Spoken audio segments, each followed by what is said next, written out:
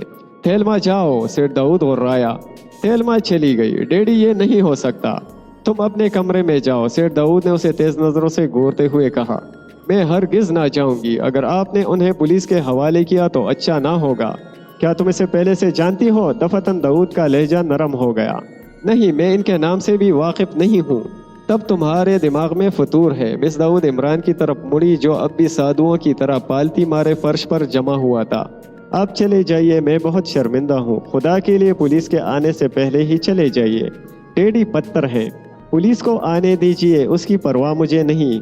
عمران نے وحشیانہ انداز میں ہاتھ اٹھا کر کہا۔ پھر آپ پاگل ہیں، جائیے خدا کے لیے۔ نہ میں خدا کے لیے آیا تھا اور نہ خدا کے لیے جاؤں گا، عمران نے کسی ضدی بچے کی طرح کہا۔ یہ کیا ستم ہے کہ الوؤں کو مہمان خانے میں جگہ ملے اور آدمی کا پٹا سڑکوں پر بھیگتا پھرے؟ واہ بھائی لاہول، کنفیوشس نے کہا تھا۔ کیا؟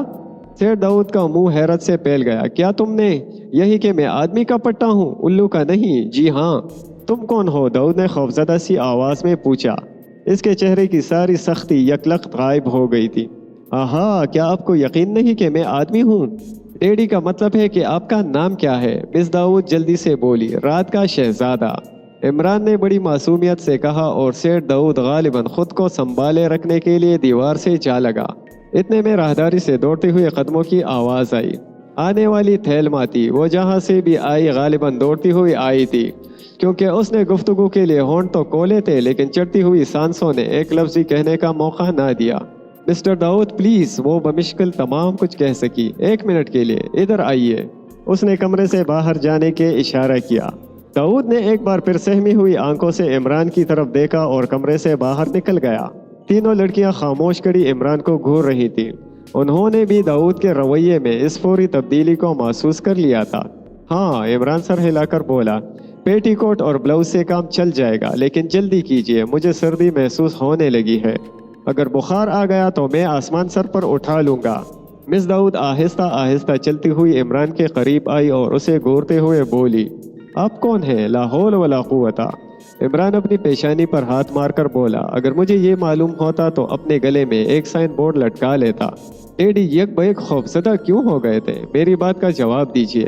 ارے وہ، عمران ہنسنے لگا، پھر کچھ دیر بعد بولا۔ وہ لڑکی بڑی عقل مند ہے، انہیں ہٹا لے گئی، ورنہ یہی جلا کر بسم کر دیتا۔ فقیروں سے دل لگی ہنسی کھیل نہیں ہے۔ آپ نے میری سیوا کی ہے، اسی لیے جو دل چاہے پوچھ لیجئے۔ سٹے کا نمبر، لوٹری کا نمبر، کسی معمے کا صحیح حل، مقدمے میں کامیابی ہوگی یا ناکامی، شوہر کالا ہوگا یا گورا، وغیرہ وغیرہ۔ ہاتھ دیکھنا بھی جانتے ہیں آپ؟ ایک لڑکی نے پوچھا۔ ویسے اسے بہت زور سے ہنسی آ رہی تھی۔ ہاں جی ہاں، ذرا میرا ہاتھ تو دیکھیے۔ لائیے۔ وہ 2 یا 3 منٹ تک اس کا ہاتھ الٹ پلٹ کر دیکھتا رہا، پھر اسے چھوڑ کر اپنا گال کو جانے لگا۔ کچھ بتایا نہیں آپ نے؟ ہاں، کیا عرض کروں جناب، سب ٹھیک ہے، آپ کے ہاتھ بہت خوبصورت ہے، مگر یہ ناخن بڑھا کر اپنی انگلیوں پر ظلم کیا، قیامت کے دن ان میں کیلیں ٹھونک دی جائیں گی، علماء کرام یہی کہتے ہیں۔ مسٹر، مس داؤد جنجلائی ہوئی آواز میں بولی۔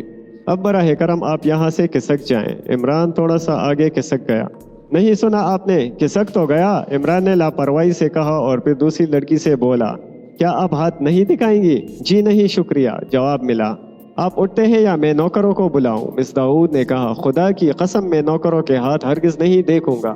اچھا تو پہ ٹہریے، مس داؤد دروازے کی طرف بڑھتی ہوئی بولی، لیکن اسے دروازے ہی میں رک جانا پڑا۔ اگر نہ رکتی تو یقینی طور سے تیلما سے ٹکرا جاتی، جو آندھی اور طوفان کی طرح کمرے میں داخل ہوئی تھی۔ اس بار وہ بری طرح کانپ رہی تھی، شاید اسے دوڑ کر ہی آنا پڑا۔